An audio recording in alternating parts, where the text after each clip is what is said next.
Hello বন্ধুরা, আবার আমার মিনি ব্লগে তোমাদের সবাইকে ওয়েলকাম। এই যে মিহির পাকা আমাদের আমরা সবাই মিলে রেডি হয়ে পড়েছিলাম দীঘার মানে জগন্নাথ মন্দিরে যাব বলে। তো রেডি হয়ে আমরা সকাল সকাল বেরিয়ে পড়েছি। বৃষ্টি শুরু হয়ে গেছিলো, সকাল থেকে বৃষ্টি পড়ছিল, রাত থেকে ইভেন পড়ছিল। তো আমরা যেমন তেমন রেডি হয়ে চলে এলাম। আমরা কখনো মানে এতবার দীঘা যাই, কিন্তু যতবারই গেছি আমরা মানে এর আগে গেছি, মানে মন্দিরটা তৈরি হওয়ার পর আমরা যাইনি। তো আমরা ভাবলাম চলো দেখেই আসি এবারে মন্দিরটা কেমন হয়েছে। তো আমি তো মন্দিরের ভেতরে ভিডিও করতে দিচ্ছিল না, খুবই রিক্সে লুকিয়ে লুকিয়ে তোমাদের জন্য একটু করে ভিডিও করেছি। আমি জানি তোমরা সবাই মানে মন্দিরটা দেখে নিয়েছো এর আগে, অনেক ব্লগই দেখেছো, বাট আমি স্টিল একটু চেষ্টা করলাম তোমাদেরকে দেখানোর জন্য। মন্দিরটা বেশ ভালোই বানিয়েছে, কিন্তু আমাদের স্বয়ং যিনি আর কি মানে জগন্নাথ মহাপ্রভু আছেন, উনি তো পুরীতেই আছেন। এখানে চেষ্টা করেছে মমতা ব্যানার্জি, ঠিক আছে চলো দর্শন করার মতন। তো দর্শন করে বেরিয়ে আমরা পুরো মন্দিরটাকে আমি ঘুরে দেখানোর চেষ্টা করছিলাম।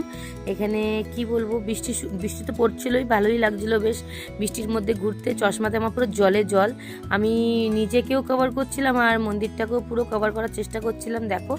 তো যাই হোক, এরমভাবেই আমরা দর্শন করে বেরালাম। বেরিয়ে বাইরে থেকে পুরো মন্দিরটা দেখানোর চেষ্টা করলাম। তো তোমরা কেমন লেগেছে কমেন্টে জানিও। দেন আমরা ওখান থেকে বেরিয়ে আমাদের গাড়িতে উঠে চলে গেছিলাম উদয়পুরের পথে। আমরা টাইম ওয়েস্ট করিনি, আমরা ব্রেকফাস্ট করেই বেরিয়েছিলাম। তো উদয়পুর যাওয়ার সময় দেখো রাস্তাটা কি সুন্দর লাগছে। আমি রোহান আর বুড়োদা আমরা পেছনটায় বসেছিলাম। তো আমি বললাম চল একটু করে হাই কর আমার ব্লগে, তো ওরাও হাই করলো। তো উদয়পুর পৌঁছেই আমরা প্রথমেই একদম একটা ডাবের দোকানে সবাই মিলে ডাব খেলাম বৃষ্টিতে ভিজতে ভিজতে। দেন ওখান থেকে বিচে, যেটা আমাদের কি মিনি গোয়া, আমাদের ওয়েস্ট বেঙ্গলের মিনি গোয়া যেটাকে আর কি বলা হয়, তো ওখানে পৌঁছে গেলাম।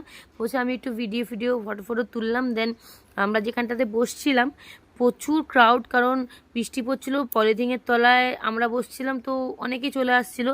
দেন খাওয়া দাওয়া করার পর, আনন্দ করার পর, এই যে মিহির আমাদের পাকা বুড়ো, আবার যেই বললাম কাউকে ভয় পায় না, গরুদের বড় গরুদের গায়ে হাত দিতে যাচ্ছে, ঘোড়াতে হাত দিতে যাচ্ছে। তো ওর একটু ভিডিও করলাম। করার পর আমি একটু হোটেলে এসে লাঞ্চ করার পর আমি আর সোনু ভাই আমরা ডিসাইড করলাম যে চল আমরা দুজনে মিলে একটুখানি বিচ থেকে ঘুরে আসি। তো ও বলল হ্যাঁ দিদি চলো।